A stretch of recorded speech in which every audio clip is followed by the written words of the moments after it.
بڑے سے سیاہ گیٹ پر بوگن ویلیا کی آچھی گلابی اور سفید کلیاں ایسے جھکی تھی جیسے کسی گھوڑے کی پیشانی پر گری ہوئی عیال۔ گیٹ پار کرتے ہوئے وہ کچھ کنفیوز سی تھی، کسی ایسی ہرنی کی طرح جو باغوں کے جتے میں گھسنے پر مجبور ہو۔ اندر داخل ہوتے ہوئے وہ نیم چھتی نظر آتی تھی جس کے نیچے چوکیدار کرسی بچھا کر بیٹھا تھا۔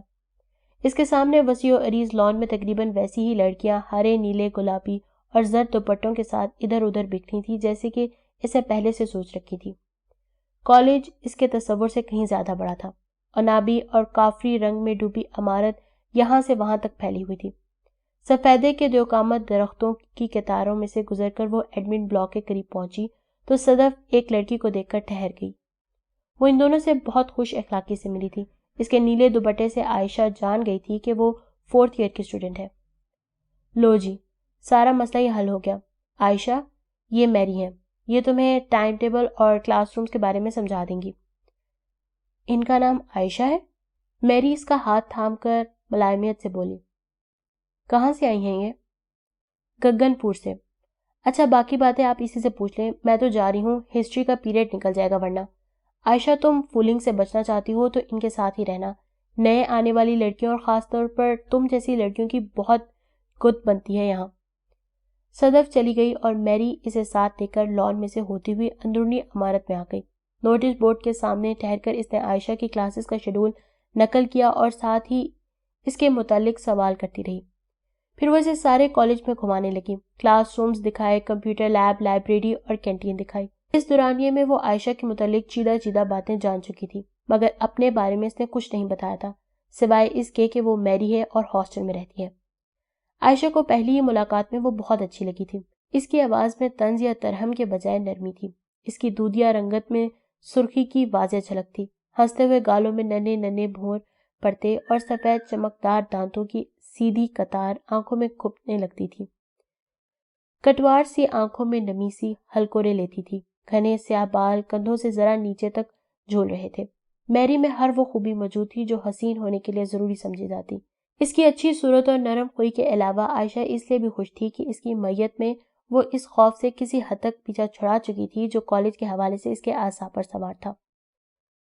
صدف نے کہا تھا یہاں مسجد بھی ہے کالج میں، مجھے وہ دکھا دیں۔ اس نے میری کے ساتھ چلتے ہوئے کہا تھا۔ مسجد بھی دکھا دیتی ہوں، وہ اس طرف ہے۔ اس نے ایک سمت اشارہ کیا اور قدموں کو اسی رخ موڑ دیا۔ تم نماز پڑھتی ہو؟ جی ہاں۔ یہ ہے مسجد، اندر سے دیکھنی ہے تو آ جاؤ۔ مسجد کے مقابل شتوت کے 3 درخت ایک قطار میں استادہ تھے۔ وہ ان کے سائے میں ٹھہر گئی۔ بہت سی لڑکیاں مسجد میں آ جا رہی تھیں۔ یہ لڑکیاں اس وقت مسجد میں کیا کر رہی ہیں؟ نماز کا وقت تو نہیں ہے؟ اس نے پوچھا تو میری ہنس پڑی۔ مسجد میں واش بیسن کے اوپر آئینہ لگا ہے، لڑکیاں وہاں اپنا میک اپ درست کرتی ہیں، بال بناتی ہیں، نماز پڑھنے تو کوئی ایک آدھ ہی جاتی ہے۔ آپ کرسچن ہیں نا؟ عائشہ نے وہ سوال پوچھ ہی لیا جو کافی دیر سے اس کے دماغ میں گردش کر رہا تھا۔ نام سے میری مسلمان نہیں لگتی تھی، وہ شروع سے ہی اس بارے میں پوچھنا چاہ رہی تھی مگر جھجک مانے تھی۔ میری یکدم چپ سی ہو گئی۔ کئی ثانیے وہ خاموش رہی اور پھر خلا میں گھورتے ہوئے آہستگی سے سر ہاں میں ہلایا۔ ہاں، میں کرسچن ہوں۔ عائشہ کو اس کی خاموشی بڑی عجیب لگی تھی۔ سامنے فٹ پاتھ پر تیز تیز ڈگ بھرتے شخص کی ایک جھلک دیکھ کر وہ چونک پڑی تھی۔ شاید وہ وہی تھا۔ وہ ایک ساتھ کے لیے تذبذب کا شکار ہوئی، لیکن اس کے پاس یہ فیصلہ کرنے کا وقت نہیں تھا کہ وہ واقعی انیل جان تھا یا نہیں۔ وہ آدمی چند لمحوں میں اس کی نظر سے اوجھل ہونے والا تھا۔ کھڑکی سے ہٹ کر وہ سرپٹ سیڑھیوں کی طرف بھاگی۔ جس رفتار سے اس نے سیڑھیاں طے کی تھیں نہ جانے وہ کیسے گرنے اور چوٹ کھانے سے محفوظ رہی تھی۔ گھر کے عقب میں سڑک پر پہنچتے وہ اس سمت بھاگنے لگی تھی جدھر سے وہ زیادہ دکھائی دیا۔ اسے بالکل معلوم نہ تھا کہ وہ اسے روکنے میں کامیاب ہوگی اور وہ انیل ہی ہوا تو اسے کیا کہے گی۔ وہ کچھ سوچے سمجھے بنا ہی اس تک پہنچنے کی صحیح کر رہی تھی۔ نہ جانے وہ کب تک بھاگتی رہی تھی اسے کچھ خبر نہ ہوئی۔ یک لہجہ وہ ٹھٹک کر رک گئی۔ وہ ایک راہگیر سے ٹکراتے ٹکراتے بچی تھی۔ اس نے اطراف میں نگاہ دوڑائی۔ وہ گھر سے کافی دور پر ہجوم سڑک پر نکل آئی تھی۔ خالی اس ذہنی میں وہ کچھ دیر ساکت کھڑی رہی۔ پھر اسے احساس ہوا تھا کہ ارد گرد بہت سے لوگ اسے عجیب نظروں سے گھور رہے تھے۔ وہ جیسے کسی خواب سے جاگی۔ تیزی سے بھاگنے کی وجہ سے اس کا سانس پھول رہا تھا۔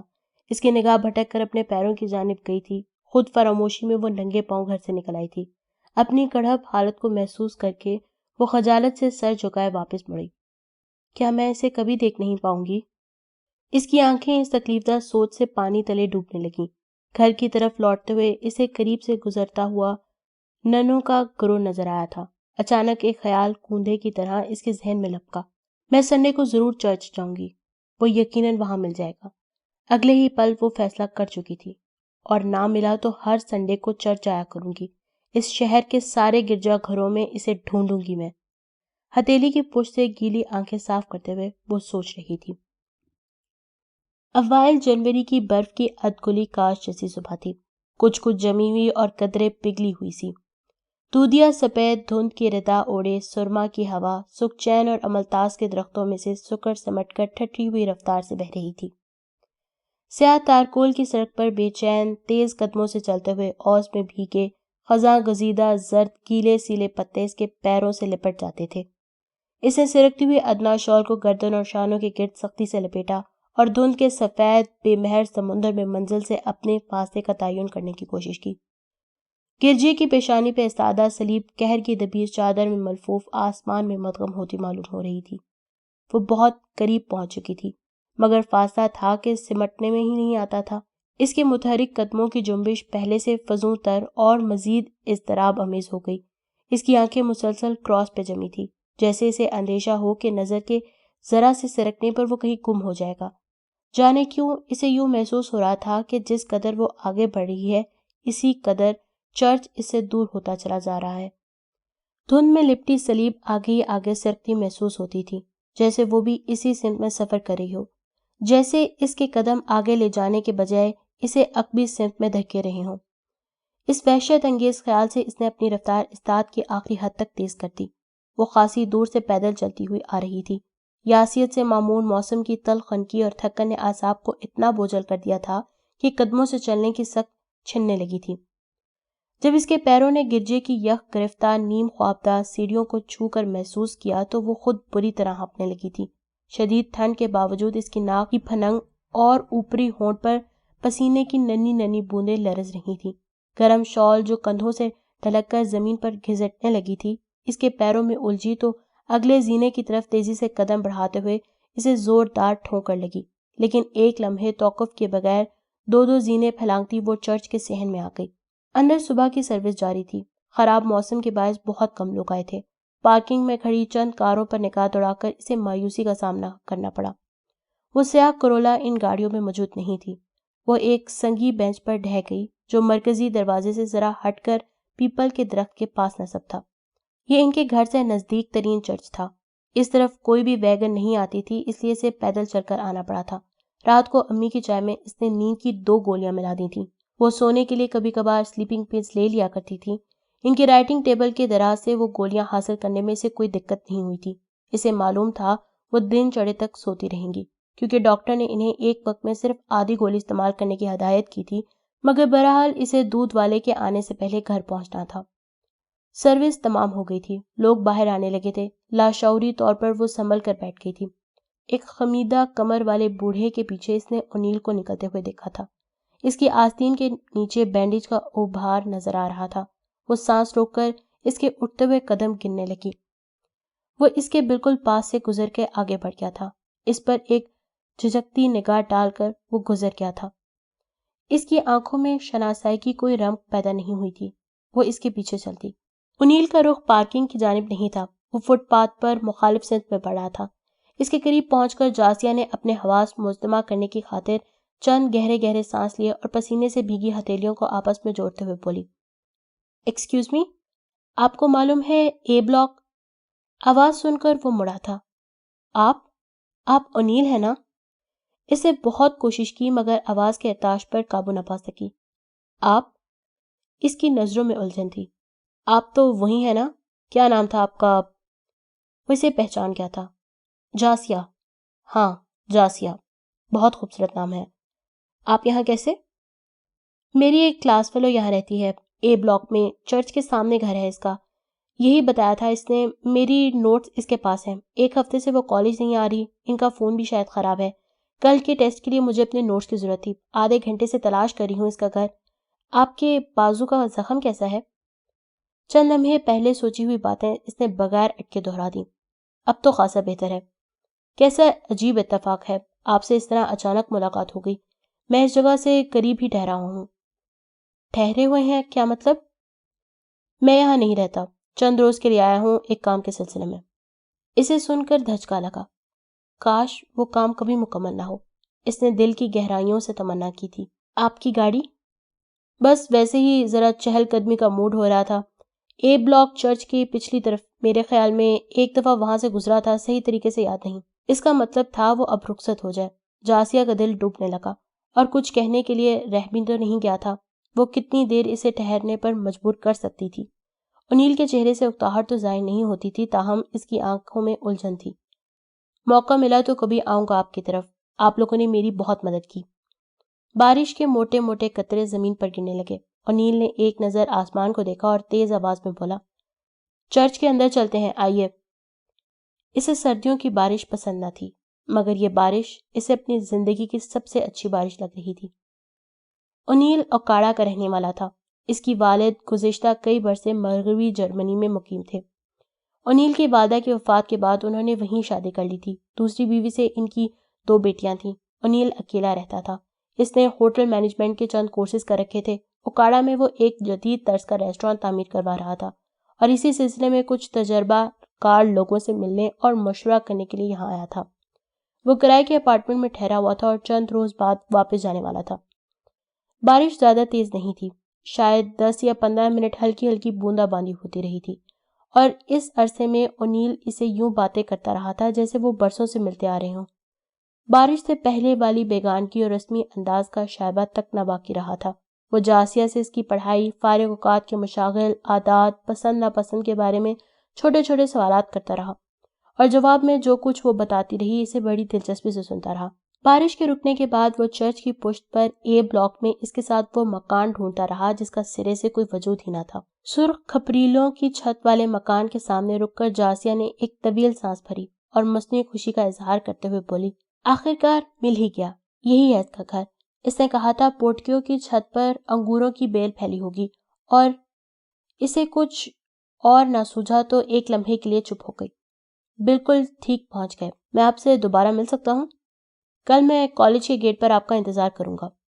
اس کے ہونٹوں پر ابھرنے والی بے ساختہ مسکراہٹ نے انیل کو اس کے سوال کا جواب دے دیا تھا۔ اس کی نظروں سے اوجھل ہونے تک وہ یوں ہی گیٹ کے قریب کھڑی رہی، جیسے اطلاعی گھنٹی بجا کر کسی رد عمل کی منتظر ہو۔ جو ہی انیل مڑ کر چرچ کی طرف جانے والی سڑک پر پہنچا، وہ بھاگتے ہوئے مکان کی بغلی گلی میں داخل ہو گئی۔ اس نے کبھی اتنی خوشی محسوس نہیں کی تھی جتنی وہ اس وقت کر رہی تھی۔ اس کا دل بہت تیزی سے دھڑک رہا تھا، تنفس تیز تھا، آنکھوں میں نمی تھی۔ بارش کے بعد دھند چھٹ چکی تھی اور آسمان کی رنگت اجلی نیلی تھی۔ ایک وسیع نیلے کشکول جیسا آسمان اس قدر جھکا ہوا تھا کہ وہ چاہتی تو ہاتھ بڑھا کر چھو لیتی۔ اس کے قدموں تلے بھیگی ہوئی سنگین روش کسی طلسم کے زیر اثر خود بخود سمٹتی جاتی تھی۔ اس نے ایک دفعہ بھی یہ جاننے کی کوشش نہیں کی کہ وہ اپنے گھر کی طرف جا رہی تھی یا کسی انجانی سمت میں۔ وہ اپنے آپ میں مگن سر جھکائے چلی جا رہی تھی کہ ایک پھیلا ہوا مکروہ ہاتھ اس کے سامنے آ گیا۔ شاید وہ ہاتھ ہی تھا، کسی جانور کی پوست بریدہ پنجے جیسا ہاتھ۔ کلائی پر جگہ جگہ سے کال ادھڑی ہوئی، گلابی گڑھے جن کے کناروں پر سفید لیس دار مواد جمع تھا۔ وہ ڈر کر 2 قدم پیچھے ہٹ گئی۔ اس نے اپنی پوری زندگی میں اس قدر گھنونا چہرہ نہیں دیکھا تھا۔ اس بھکاری عورت کا چہرہ اور گردن غلیظ رستے ہوئے پھوڑوں سے پر تھے۔ ایک آنکھ پر گلابی لوتھڑا اس طرح لٹکا تھا کہ وہ دکھائی نہیں دے رہی تھی۔ دایاں کان یوں جھو رہا تھا جیسے کسی بھی لمحے جسم سے جدا ہو کر گر جائے گا۔ اس کے وجود سے ایسا ناقابل برداشت تعفن اٹھ رہا تھا کہ جاسیہ کو بے اختیار ابکائی آ گئی۔ اس نے اسی پل اپنی جیب میں ہاتھ ڈالا، ایک سکہ شہادت کی انگلی اور انگوٹھے کی چٹکی میں پکڑ کر اس کی ہتھیلی کے اوپر ہوا میں چھوڑ دیا۔ کراہت کے مارے اس کا سارا جسم سکڑا ہوا تھا۔ اسے لگ رہا تھا وہ چند لمحے اور یہاں ٹھہری تو اسے قے آ جائے گی۔ وہ تیز قدموں سے آگے بڑھنے لگی کہ بڑھیا نے اپنا ہاتھ اس کے کندھوں پہ رکھ دیا۔ اسے جھرجھری سی آ گئی۔ وہ اس کا راستہ روک کر کھڑی ہو گئی۔ سکہ اس نے زمین پر پٹخ دیا۔ تم مجھ سے گھن کھاتی ہے؟ کیوں رے؟ تو کیوں گھن کھاتی ہے؟ تو بھی کوڑی ہے میری طرح، پر تیرا کوڑ دکھائی نہیں دیتا، تیرے من کے اندر کوڑ ہے۔ جاسیہ خوفزدہ ہو گئی۔ بھکارن کی آواز میں وحشت تھی۔ شاید وہ کوئی پاگل تھی. وہ اس سے کترا کر بھاگ پڑی، مگر کرہ صورت بڑھیا اس سے زیادہ سرعت سے بھاگی اور ایک بار پھر اس کے سامنے آ گئی. وہ کولہا دبا کر چلتی تھی اور اس کی چال میں واضح لنگڑاہٹ تھی. اس کے باوجود وہ حیرت انگیز پھرتی سے جاسیہ کا رستہ روک چکی تھی. میرو پنڈے کے زخم تے کو نظر آویں، واجو سونی چمڑی ماں لگائے پھریں، کوڑتے ان سے گن کیوں نہ کھاوے، ویس کو سب دکھے، واسب کے بھید جانے، بتھیر کی باتاں جانے، وہاں تین سے گھن کھا گیا، تاں بول ری کیا کرے گی، تیں کدھر جاوے گی، بول ری تیں کیا کرے گی، میرے بدن کے زخم تجھے نظر آتے ہیں، وہ جو خوبصورت چمڑی تلے کوڑ چھپائے پھرتے ہیں، ان سے تو گھن کیوں نہیں کھاتی، اسے سب دکھائی دیتا ہے، وہ سب کے بھید جانتا ہے، اندر کی باتیں جانتا ہے. وہ تجھ سے گھن کھا گیا تو بول ری کیا کرے گی، تو کدھر جائے گی، بول ری تو کیا کرے گی. پتہ نہیں وہ کیا کہہ رہی تھی. جاسیہ پر بخلاہٹ طاری ہو چکی تھی. وہ مڑ کر پچھلی سمت میں سر پر توڑنے لگی. اس بار فقیرنی نے اس کا تعاقب نہیں کیا تھا. گلی کے نکڑ پر پہنچ کر اس نے ایک نظر مڑ کر پیچھے دیکھا. وہ اسی جگہ پر کھڑی سر اٹھائے آسمان کو دیکھ رہی تھی. جاسیہ نے اپنے دل کو کن پٹیوں میں بجھتے ہوئے سنا تھا.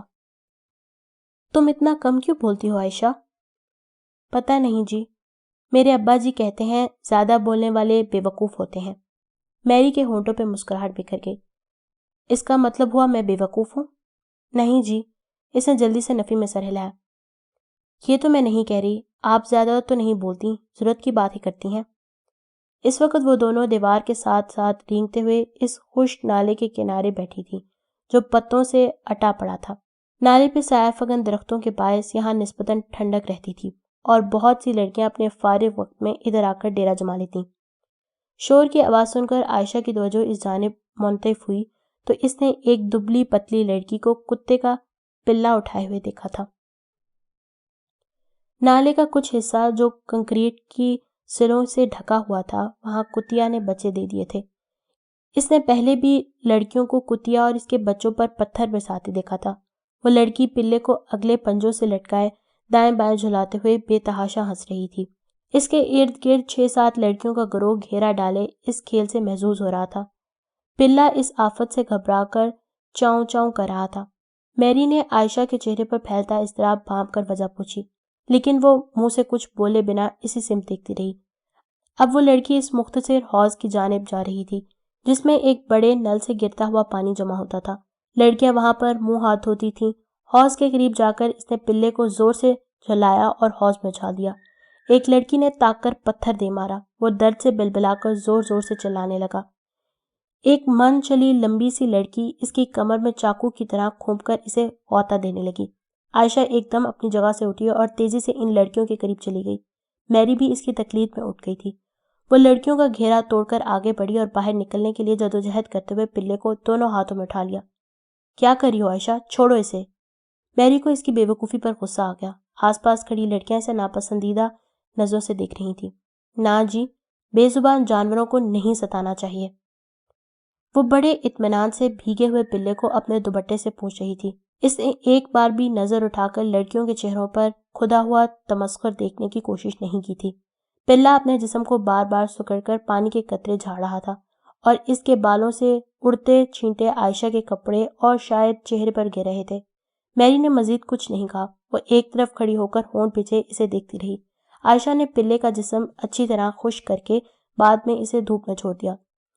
نل سے اپنا چہرہ، ہاتھ اور دوپٹے کا پلو دھویا اور مڑ کر یوں مسکرائی جیسے کچھ ہوا ہی نہ ہو. اس کی آنکھوں سے عجیب اطمینان جھلک رہا تھا. تم نماز کیسے پڑھو گی؟ تمہارے کپڑے تو ناپاک ہو گئے. کوئی بات نہیں، میں قضا نماز پڑھ لوں گی. تمہارا دل نہیں گھبرایا؟ اسے ہاتھ لگاتے ہوئے. اس کے جسم سے گندے چھینٹے اڑ رہے تھے. دل گھبرانے والی کیا بات تھی؟ یہ بھی تو اللہ کی مخلوق ہے، انہیں بھی درد ہوتا ہے، یہ بھی دکھی ہوتے ہیں. مخلوق کے ساتھ نیکی کرنے سے اللہ خوش ہوتا ہے جی. عائشہ سادگی سے بولی. تم نے اللہ کو خوش کیا ہے عائشہ؟ اس کے بدلے میں وہ تمہیں کیا دے گا؟ میری جانے کیا پوچھنا چاہ رہی تھی. وہ نیکیاں دے کر تھوڑی دیتا ہے، وہ تو ان کو بھی دیتا ہے جو اس کا نام تک نہیں لیتے، اور ایسوں کو بھی جو ساری عمر کسی کا بھلا نہیں سوچتے. اگر وہ نیکیوں کے حساب سے تول کر دینے لگ پڑا تو کسی کو بھی کچھ نہ ملتا۔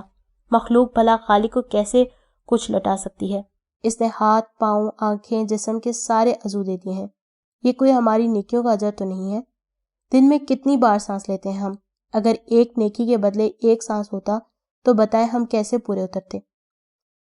میری چند لمحے اس کے پرسکون چہرے پر نظریں جمائے رہی تھی۔ ایک بات بتاؤ عائشہ، تم ان کپڑوں کے ساتھ نماز کیوں نہیں پڑھ سکتی؟ تمہارے کپڑوں پہ لگی تھوڑی سی گندگی کے باعث وہ تمہاری نماز کیوں ٹھکرا دے گا؟ تمہاری نیت تو صاف ہے نا؟ تمہارے دل میں تو اس کی محبت ہے۔ تم نے اس کی خاطر اپنے ہاتھ اور کپڑے گندے کر لیے اور وہ معمولی سی غلاظت برداشت نہیں کر سکتا۔ یہ کچھ عجیب سا نہیں لگتا؟ عائشہ بینچ پر بیٹھتے ہوئے سابقہ دھیمے پن سے بولی، ہم بندوں سے ملیں تو اچھے کپڑے پہنے، بنے سنوریں، جسم پر خوشبوئیں چھڑکیں، اچھا نظر آنے کے لیے پورا زور لگاتے، اور اللہ سے ملیں تو کپڑے صاف بھی نہ ہو؟ یہ زیادہ عجیب بات ہے جی۔ چلو اٹھو، میرے ساتھ ہاسٹل چلو، میری نے اٹھتے ہوئے کہا۔ تمہارا دوپٹہ سارا گیلا ہو گیا ہے، میڈم زینت ضرور تم سے پوچھیں گی۔ پیریڈ شروع ہونے میں بس 5 منٹ باقی ہیں، اس وقت تک تو یہ سوکھنے سے رہا۔ میں تمہیں اپنا پرانا دوپٹہ نکال دیتی ہوں۔ ہاسٹل کی طرف جاتے ہوئے راستے میں عائشہ کی ایک کلاس فیلو نے انہیں بتایا کہ میڈم زینت کسی ضروری کام سے چلی گئی ہیں۔ یہ تو بہت اچھا ہوا، اب آرام سے کمرے میں بیٹھیں گے۔ آپ اتنے پیریڈ کیوں چھوڑ دیتی ہیں؟ عائشہ نے گزشتہ 5-6 روز میں اکثر اسے کلاسز بنک کرتے دیکھا تھا۔ اب کون اتنا سر کھپائے، پڑھائی میں کس کا دل لگتا ہے؟ بس مجبوری کے مارے بندے بیٹھے ہیں گریجویشن کی ڈگری ملنے کی امید پر۔ آپ ہاسٹل میں کیوں رہتی ہیں؟ آپ نے بتایا تھا نا آپ کے رشتہ دار ادھر کینٹ میں رہتے ہیں، وہاں سے آپ تو روزانہ آ سکتی ہیں۔ ہاں رشتہ دار تو ہیں مگر دور کے، وہاں رہنے میں بڑی قباحتیں ہیں، قریبی رشتہ داروں کو برداشت نہیں کیا جا سکتا، وہ تو پھر دور کے ہیں۔ ہاں جی یہ تو ہے، عائشہ نے دھیرے سے سر ہلایا۔ میری کے کمرے کی آرائش دیکھ کر اس کی آنکھوں میں بے اختیار ستائش آ گئی تھی۔ ہر ایک شے سے عمارت ٹپک رہی تھی۔ فرش پر ملائم ریشوں والا دبیز قالین، دیواروں پر ٹنگی پینٹنگز، قیمتی ڈیکوریشن پیسز، کھڑکیوں اور دروازوں پر ریشمی پردے۔ دوپٹہ نکالنے کے لیے اس نے الماری کھولی تو خوش رنگ دیدہ زیب ملبوسات کا ایک ڈھیر عائشہ کی نظروں کے سامنے آ گیا۔ وہ کالج کے طلباء کا کمرہ کسی طور پہ نہیں لگتا تھا۔ گزشتہ روز باتوں کے دوران میری کے والدین کا تذکرہ چھڑ گیا تو اس نے بتایا کہ وہ دونوں ایک روڈ ایکسیڈنٹ میں ہلاک ہو گئے تھے۔ اس کے والد اسپیئر پارٹس کی دکان چلاتے تھے اور وہ لوگ کرائے کے مکان میں رہا کرتے تھے۔ ان دنوں وہ والد کی وفات پر ملنے والی انشورنس رقم کو قومی بچت کی ماہانہ منافع اسکیم میں انویسٹ کر کے اپنے اخراجات پورے کر رہی تھی، مگر اس کا کمرہ کچھ اور ہی کہانی سنا رہا تھا۔ ہو سکتا ہے میری کے رشتہ دار یتیم لڑکی سمجھ کر اس کی مالی مدد کر دیتے ہوں۔ عائشہ نے خود ہی اپنے دل کو مطمئن کر لیا، تجسس اس کی فطرت میں شامل نہ تھا۔ چھٹی کے وقت وہ عائشہ کو چھوڑنے کے لیے گیٹ تک آئی اور کالی گاڑی کے ساتھ ٹیک لگا کر کھڑے دراز قامت شخص کو دیکھ کر اس کے قریب چلی گئی۔ عائشہ ادھر آؤ، ان سے ملو، میرے کزن ہیں اونیل۔ وہ نہ آگے بڑھی اور نہ ہی خود آگے ہو کر اونیل کے ہیلو کا جواب دیا۔ وہ گہری نظروں سے اس کا جائزہ لے رہا تھا۔ تمہاری کوئی نئی دوست ہے نا؟ میں نے بتایا تو تھا تمہیں، ابھی 1 ہفتہ ہوا ہے عائشہ کو یہاں ایڈمیشن لیے ہوئے۔ اونیل ہمیں آئس کریم کھلا لاؤ، میں ابھی جوتا چینج کر کے آتی ہوں۔ عائشہ تم یہیں ٹھہرو، میں بھی آتی ہوں۔ وہ اپنے کمرے میں سلیپر پہننے چلی گئی تھی۔ ٹھیک ہے تم جوتا چینج کراؤ، اتنی دیر میں تمہاری دوست سے اپنا تعارف کروا دیتا ہوں۔ تم نے 2 جملے بول کر قصہ ختم کر دیا۔ اونیل اور کزن ہونے کے علاوہ مجھ میں اور بھی کافی خوبیاں ہیں۔ عائشہ نے اس کی آنکھوں کو خود پر جمے ہوئے پایا تھا۔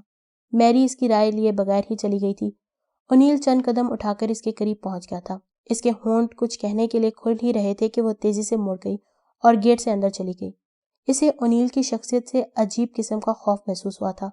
اس کی نظروں میں ایک مخصوص چبھن تھی جو زرد چیونٹیوں کی مانند بدن پر رینگتی تھی۔ چھٹی کے وقت وہ کالج کے گیٹ سے باہر نکلی تو اونیل اس کے انتظار میں موجود تھا۔ جاسیہ کے لیے اس نے فرنٹ ڈور کھول دیا تھا۔ وہ بنا جھجکے بیٹھ گئی۔ ڈرائیو کرتے ہوئے وہ زیادہ وقت اپنے ریسٹورانٹ کے بارے میں بتا رہا تھا اور جاسیہ اس کی اجلی پیشانی پر کروٹیں لیتے سیاہ بالوں، لو دیتی آنکھوں، ہلتے ہوئے ہونٹوں کو مبہوت سی تکتی رہی تھی۔ وہ جانتی تھی کہ اونیل قطعی اجنبی تھا، اسے اس پہ بھروسہ نہیں کرنا چاہیے، آنکھیں بند کر کے اس کی باتوں پر اعتبار نہیں کرنا چاہیے، مگر وہ اس کو مسحور کر دیتا تھا، جیسے کوئی سیاہ ناگ اپنے فسونکار آنکھوں سے شکار کو بے حس و حرکت بنا دیتا ہے۔ شکار یہ جاننے کے باوجود کہ موت سے آنکھیں 4 ہیں، پلکیں جھپکائے بنا ساکت و سامت رہتا ہے۔ انیل کو سامنے دیکھ کر اس کے اندر کی مزاحمت دم توڑ دیتی تھی۔ وہ اس پر اعتبار کرنے پر مجبور تھی۔ اسے گاڑی ایک مشہور چائنیز ریسٹورانٹ کے سامنے روکتی تھی۔ باوردی دربان نے ان کے لیے دروازہ کھولا۔ وہ کبھی اتنے مہنگے ریسٹورانٹ میں نہیں آئی تھی۔ رنگ و بو میں لت پت نامانوس ماحول نے اس پر خفیف سی گھبراہٹ طاری کر دی تھی۔ ویٹر نے مینیو کارڈ اس کے سامنے لا کر رکھ دیا تھا۔ وہ کارڈ کھول کر فہرست پر نظر دوڑانے لگی۔ اسے چائنیز کھانوں سے ذرا بھی واقفیت نہیں تھی۔ ایک ٹی وی پروگرام میں ایک آدھ چائنیز کھانے کا نام سن چکی تھی اور انہی کھانوں کو وہ فہرست میں تلاش کر رہی تھی۔ بہت سوچ سوچ کر اس نے چکن منچورین اور فرائیڈ رائس کا انتخاب کیا۔ انیل نے اس کی پسند کو ترجیح دی تھی۔ آرڈر میں اس نے محض ایک سوپ کا اضافہ کیا تھا۔ کھانا کھاتے ہوئے وہ مسلسل محسوس کر رہی تھی کہ ان کی دائیں طرف والی میز پر برجمان 4 لڑکیاں بار بار ان کی جانب دیکھتیں اور سر جھکائے سرگوشیوں میں باتیں کرنے لگتیں۔ ان کی آنکھوں میں رشک اور حسد کے جذبات دیکھ کر جاسیہ کی گردن میں خود بخود تناؤ آ گیا تھا۔ ریسٹورانٹ سے نکلتے ہوئے وہ نہایت اعتماد کے ساتھ انیل کے قدموں سے قدم ملا کر چل رہی تھی۔ اسے گھر سے قدرے فاصلے پر اتارتے ہوئے انیل نے کہا تھا، میرا پروگرام 2-3 روز میں واپس جانے کا تھا، مگر اب لگتا ہے میں جلدی نہیں جا سکوں گا۔ کیوں؟ وہ خواہ انجان بنی۔ بس اس شہر سے پیار ہو گیا ہے، جی ہی نہیں چاہتا اسے چھوڑ کر جانے کو۔ وہ ہونٹوں میں مسکرائی۔ پھر تو رہنا ہی پڑے گا، مجبوری ہے۔ اگلے روز وہ پھر اسے لینے کے لیے پہنچ گیا تھا۔ ان دونوں نے ایک تفریحی پارک میں کچھ وقت گزارا اور گزشتہ دن کی طرح انیل اسے گھر کے قریب ایک کم آمد و رفت والی سڑک پر اتار کر رخصت ہو گیا۔ پھر یہ ان کا معمول بن گیا۔ وہ روزانہ اسے کہیں نہ کہیں گھمانے لے جاتا۔ زیادہ وقت گزر جانے پر جب جاسیہ واپس جانے کے لیے اصرار کرتی تو انیل سخت کبیدہ خاطر ہوتا۔ دیر سے گھر آنے کا جواز پیش کرنے کی خاطر امی سے جھوٹ بولتے بولتے جب بہانے نہ پیدا ہونے لگتے تو انیل نے اس مشکل کا یہ حل تجویز کیا کہ وہ کچھ دنوں کے لیے کالج جانا چھوڑ دے۔ اس طرح وہ زیادہ وقت اکٹھے بتا سکتے تھے۔ انیل کی بات وہ کیسے رد کر سکتی تھی؟ خود اس کی بھی تو یہی مرضی تھی۔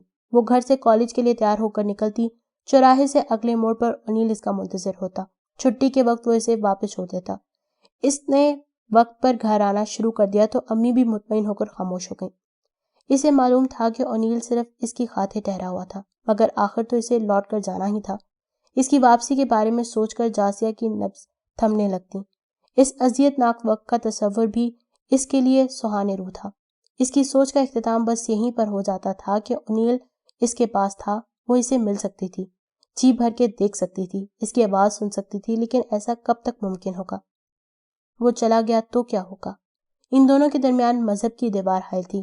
اسے کس طرح عبور کیا جا سکتا تھا؟ امی کو اس کی چوری چھپے ایک عیسائی لڑکے سے ملنے کی خبر ہوگی تو حالات کیا ہو جائیں گے؟ یہ سب وہ سوچنا سمجھنا نہیں چاہتی تھی۔ میں پروین کی طرف جا رہی ہوں۔ اس کی نند بہت بیمار ہے، کئی دنوں سے جانا چاہ رہی تھی لیکن یاد ہی نہیں رہتا۔ کینسر ہے بیچاری کو، آخری سانسیں لے رہی ہے۔ تم دروازہ بند کر لو، مجھے شاید 1.5-2 گھنٹہ لگ جائے۔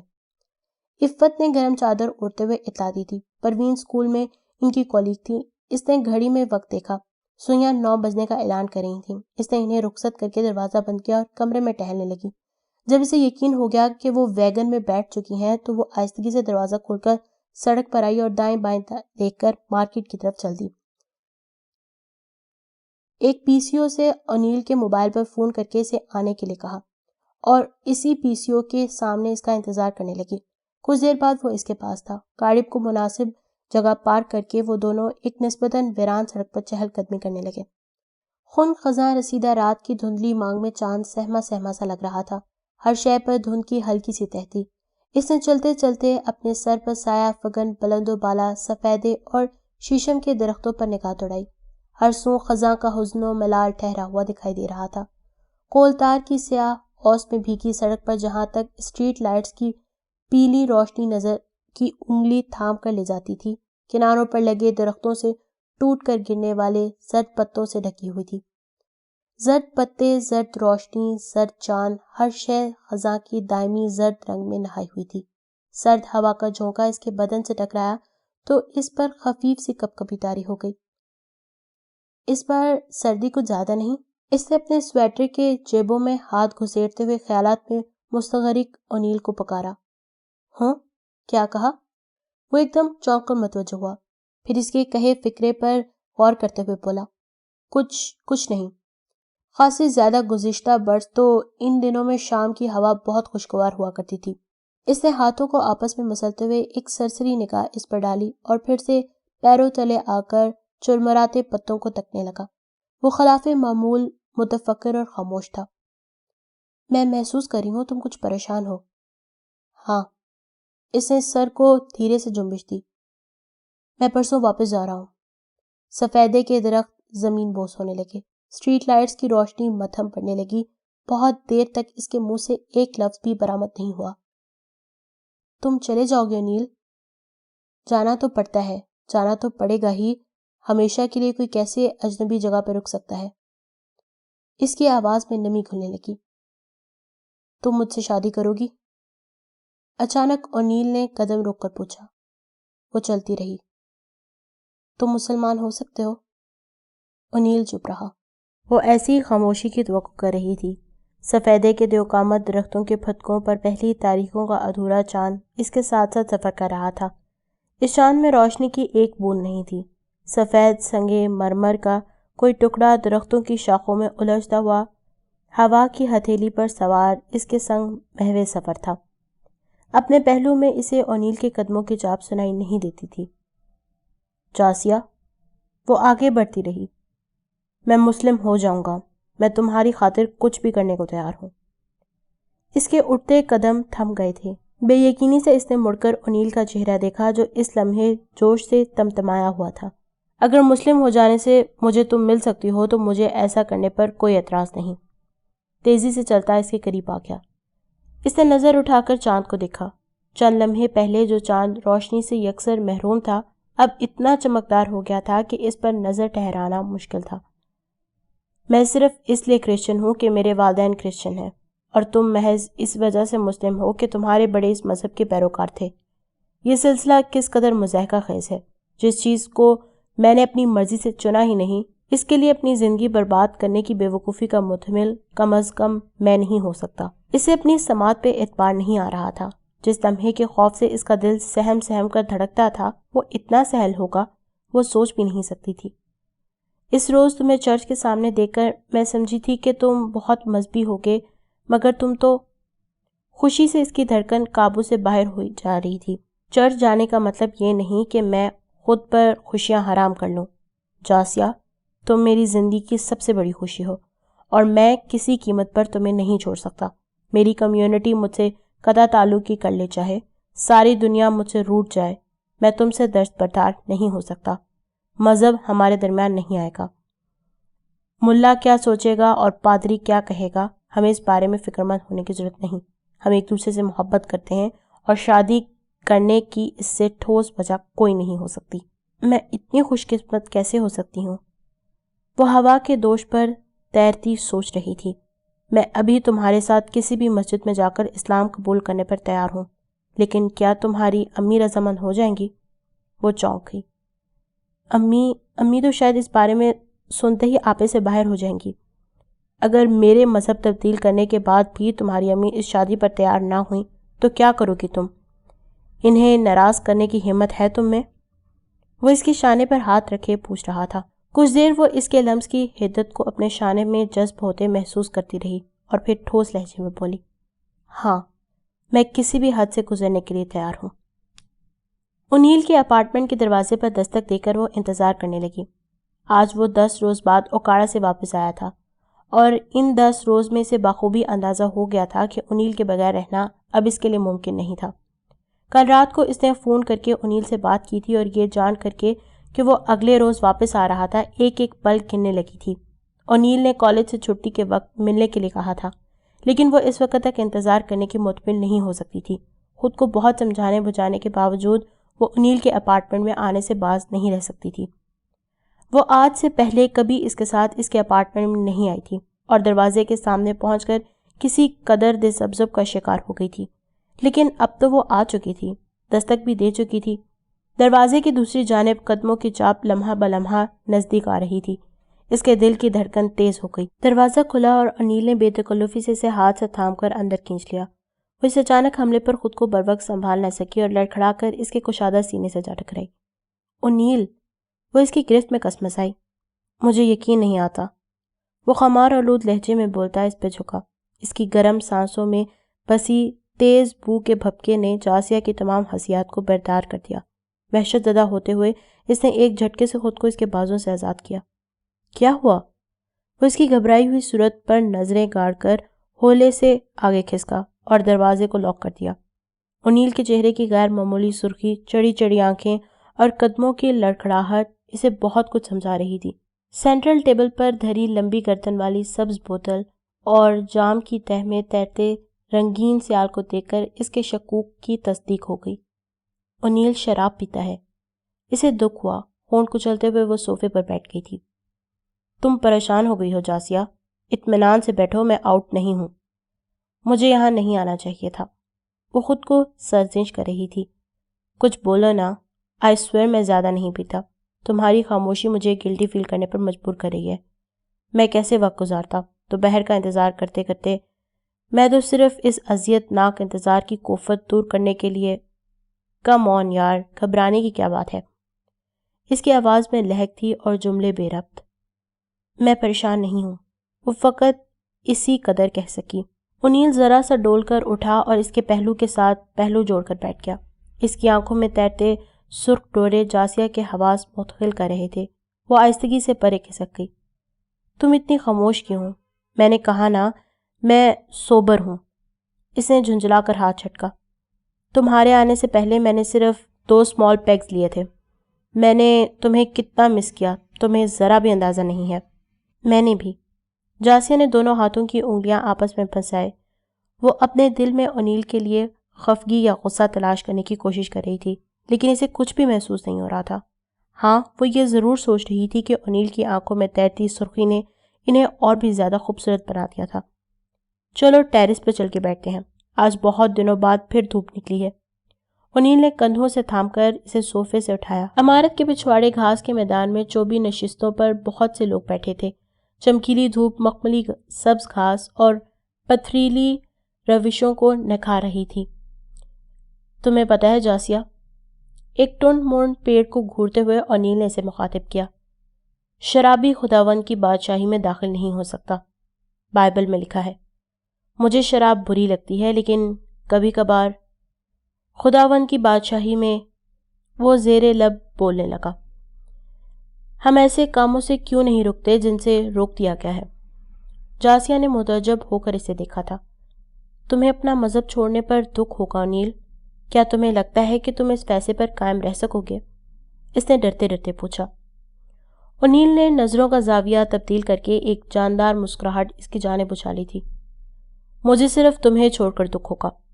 تمہارے لیے جو کچھ بھی مجھے چھوڑنا پڑا چھوڑ دوں گا۔ مذہب تو ایک پھندے کی طرح ہماری گردنوں میں کس دیا گیا ہے۔ جو تابع داری مذہب مانگتا ہے وہ تو شاید سدھائے ہوئے جانور بھی نہ دکھا سکے۔ تم نے کبھی سرکس دیکھا ہے؟ شیر ایک معمولی اور کمزور انسان کے احکامات کی تعمیل کرتے ہیں۔ تمہیں کیا لگتا ہے وہ اس آدمی سے خوفزدہ ہوتے ہیں؟ اس آدمی کے ہاتھ میں اگر الیکٹرک بیٹن نہ ہو تو شیر ایک لمحے میں اسے چیر پھاڑ دیں۔ مذہب وہ الیکٹرک بیٹن ہے اور مذہب کے ٹھیکیدار اسے ہراس پھیلانے کے لیے استعمال کرتے ہیں۔ وہ اب سنبھلا ہوا لگ رہا تھا۔ تم نے اپنی امی سے بات کی؟ اس کا سر نفی میں ہلا۔ میں کر لوں گی، جلدی ہی کر لوں گی۔ اس نے گویا خود کو تسلی دی۔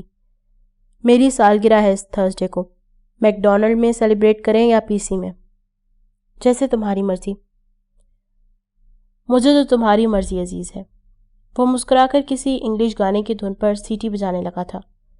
انیل نے کم از کم مجھ سے چھپانے کی کوشش نہیں کی۔ اس سے شادی کے بعد مجھے اس بارے میں پتہ چلتا تو شاید مجھے زیادہ دکھ ہوتا۔ وہ ڈور آئی سے مجھے دیکھ چکا تھا۔ وہ چاہتا تو شراب کی بوتل کہیں چھپا دیتا اور چاہتا تو دروازہ ہی نہ کھولتا۔ مجھے کیسے پتہ چل سکتا تھا؟ بہت سے لوگ شراب پیتے ہیں لیکن ان سب میں اعتراف کرنے کی ضرورت نہیں ہوتی۔ انیل کتنا مختلف ہے۔ اس نے اپنے بارے میں کوئی بات نہیں مجھ سے پوشیدہ رکھی۔ وہ خود ہی انیل کی وکالت کر رہی تھی۔ ویسے بھی اس کا ذہن اس بارے میں کوئی فیصلہ کرنے سے قاصر تھا۔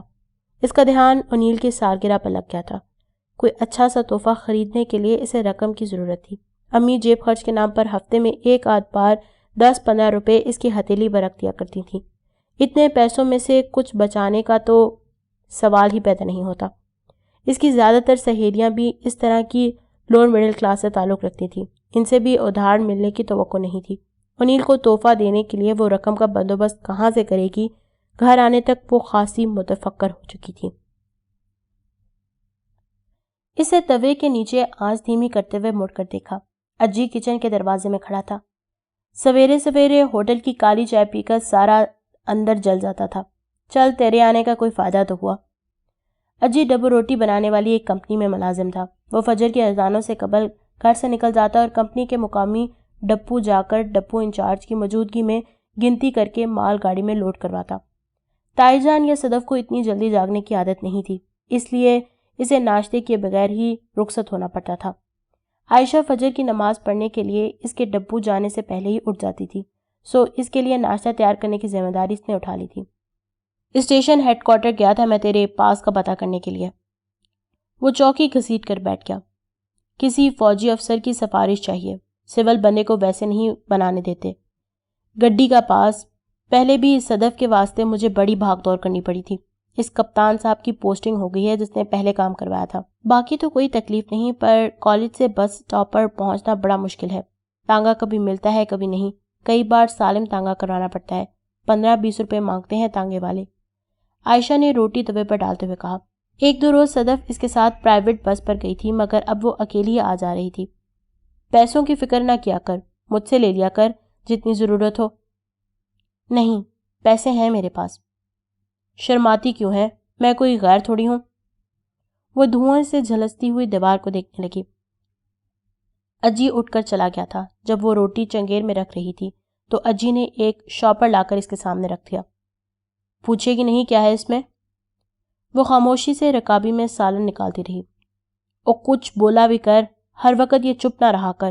سوٹ لایا ہوں تیرے لیے، بازار گیا تھا، پسند آ گیا تو خرید لیا۔ دکاندار سے بات کر لی تھی کہ اگر سوٹ کا رنگ یا ڈیزائن پسند نہ آیا تو 3-4 دنوں میں بدلوا لوں گا۔ دیکھ تو صحیح تجھے پسند بھی ہے یا نہیں۔ اس کا ہاتھ شاپر کی طرف نہیں بڑھا تھا۔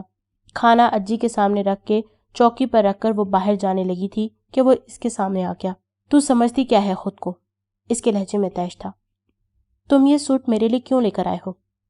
اچھی لگتی ہے تو مجھے اس لیے لایا ہوں، پر تجھ میں ہے کچھ نہیں۔ میں ہی آنکھ کا اندھا ہوں۔ اوے تو ہے کیا شے؟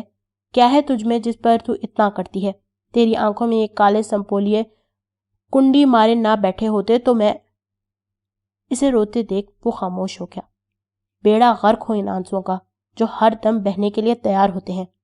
اسے ماتھے پر ہاتھ مارا۔ وہ سر جھکائے اس کے قریب سے گزرنے لگی، مگر وہ مزید پھیل کر کھڑا ہو گیا۔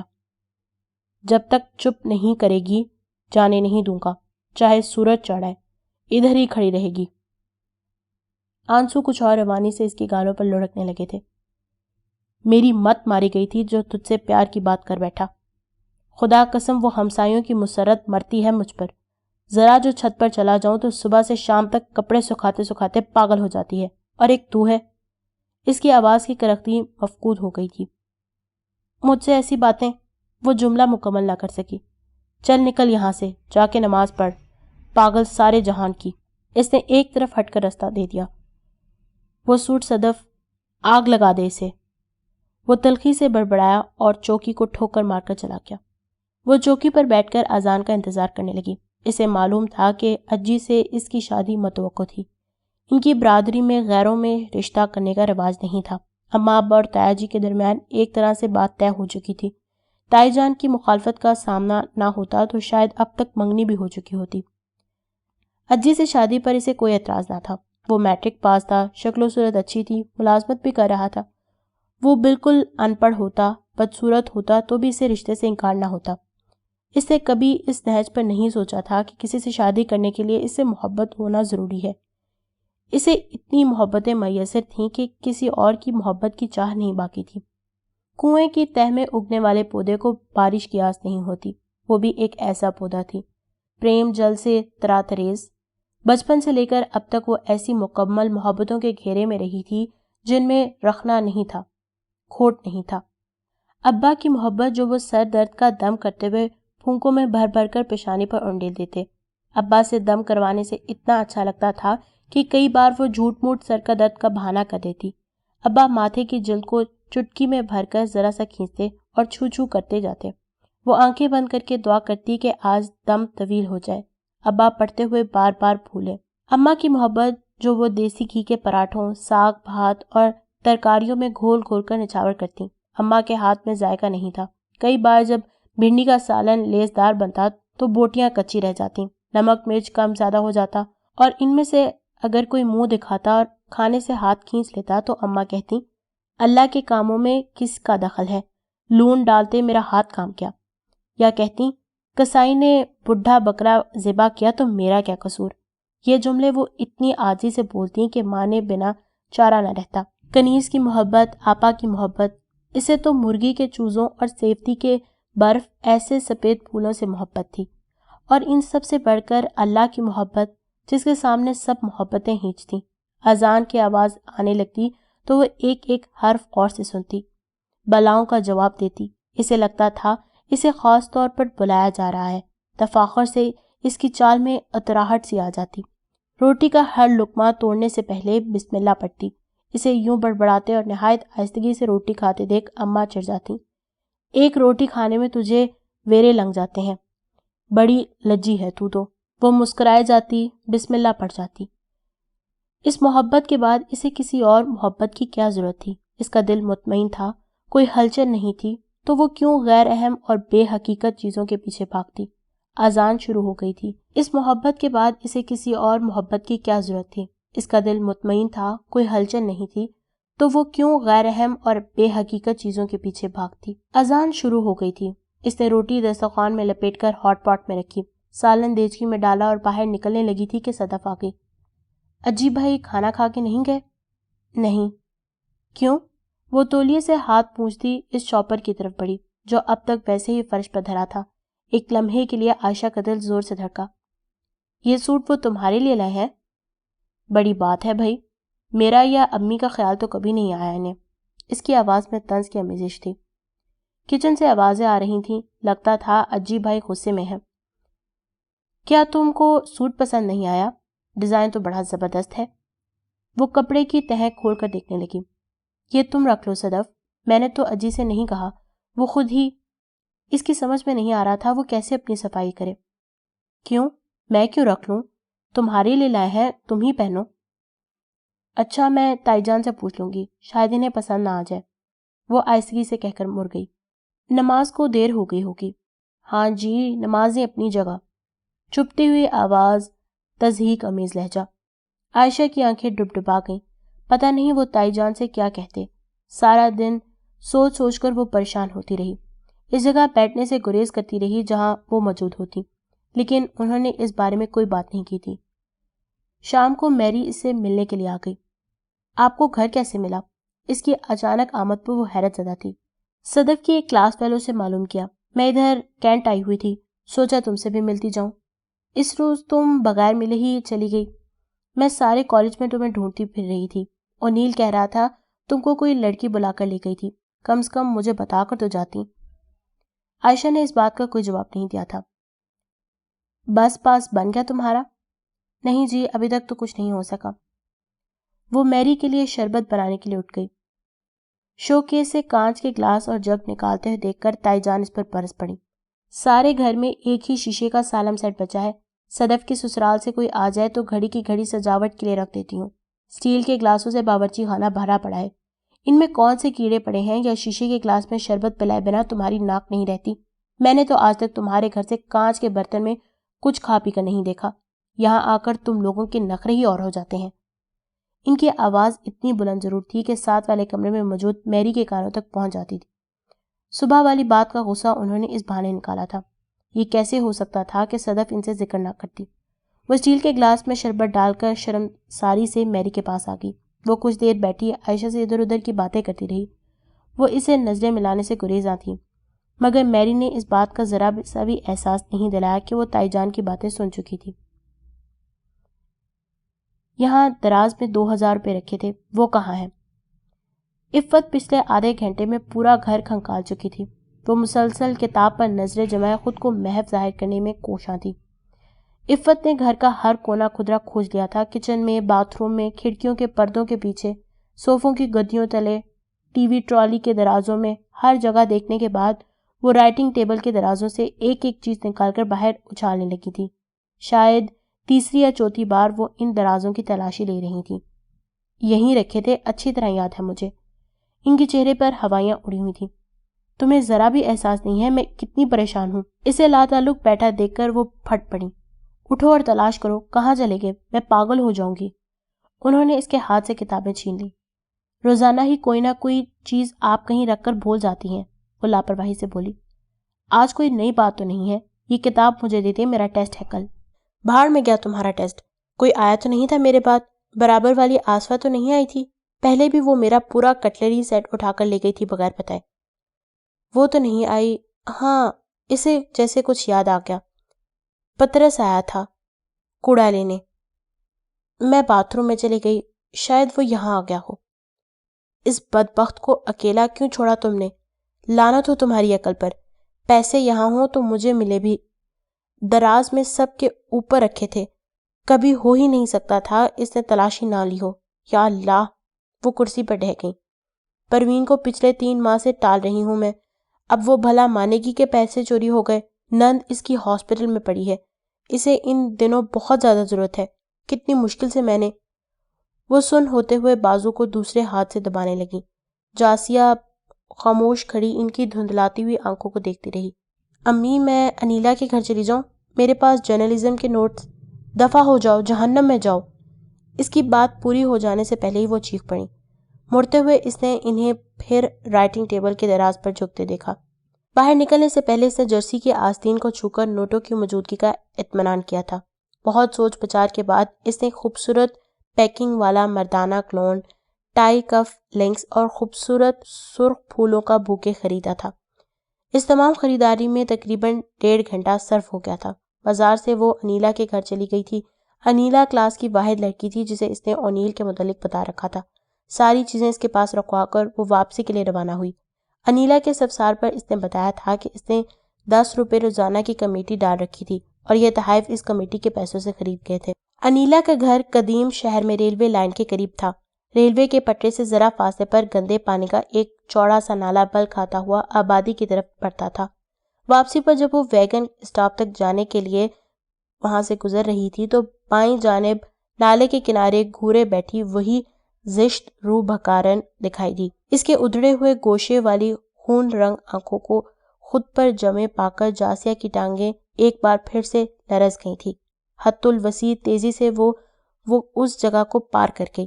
اپنے عقب میں اس کی چیخ سن کر وہ ٹھہرنے پر مجبور ہوئی۔ کوڑ گزیدہ بڑیا نالے کے کثیف پانی میں گری چلی جا رہی تھی۔ ہائے اللہ، میں گر گئی، نکال مجھے، تجھے ذرا ترس نہیں آتا؟ نکال دے مجھے۔ وہ گندگی سے لتھڑے غلیظ ہاتھ کنارے کی بھر بھری مٹی پر جمانے کی کوشش کر رہی تھی۔ نالا خاصا گہرا تھا، صرف اس کا چہرہ اور گردن کنارے سے اوپر تھی۔ ری کوئی شوق سے نہیں گرتا، پیر پھسل جاتا ہے، تو گری تو کون نکالے گا تجھے؟ اس نے ہاتھ نہ پکڑا تو بول رہی کیسے نکلے گی تو؟ کون نکال سکتا ہے اس کے ہاتھوں کے بغیر؟ جاسیہ نے اس کے بھیانک چہرے کو سراسمگی سے دیکھ کر منہ وزنی قدم آگے بڑھائے۔ تو سمجھتی ہے تو شہتوت کی گیلی ڈالی ہے، لچکتی جائے گی، ٹوٹے گی نہیں۔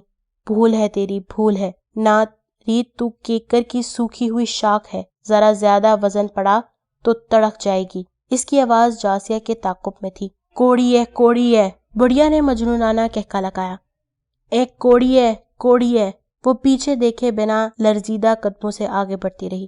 بڑھیا کی سرسراتی ہوئی رونگٹے کھڑے کر دینے والی آواز تا دیر اس کے کانوں میں گونجتی رہی۔ آئینے کے سامنے کھڑی وہ ہر زاویے سے اپنا جائزہ لے رہی تھی۔ اس نے اپنا بہترین سوٹ پہن رکھا تھا اور پچھلے کئی منٹوں سے اس کی نگاہیں آئینے میں اپنے عکس پر جمی تھی۔ آج جمعرات تھی، وہ انیل کے لیے تیار ہو رہی تھی۔ طے شدہ پروگرام کے مطابق اسے گھر سے کالج کے لیے نکلنا تھا۔ کل جو تحائف اس نے انیلا کے پاس رکھوائے تھے وہ کالج گیٹ پر انیلا سے وصول کرتی اور پھر مقررہ وقت پر انیل کے لیے اسے لے کے جانا تھا۔ اس سے گھڑی میں وقت دیکھا، ابھی اس کے گھر کے نکلنے میں 1 گھنٹہ باقی تھا۔ وہ بہت جلدی اٹھ کر تیار ہونے لگی تھی۔ نیچے امی بھی اسکول کے لیے تیار ہو رہی تھی۔ وہ عموماً اس سے پہلے روانہ ہو جایا کرتی تھی۔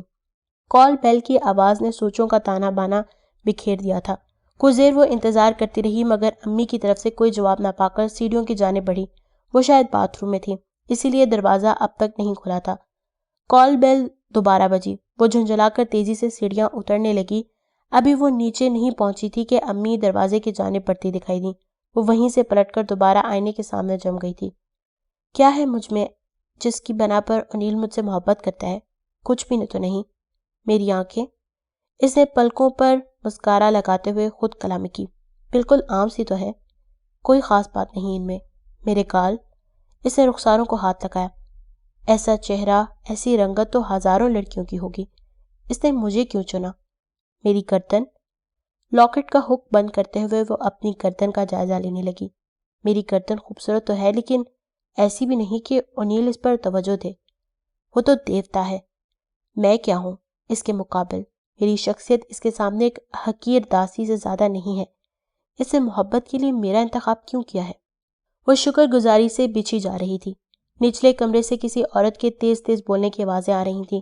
آواز مانوس لگتی تھی، لیکن وہ پہچان نہیں پا رہی تھی۔ کوئی ہمسائی ہوگی۔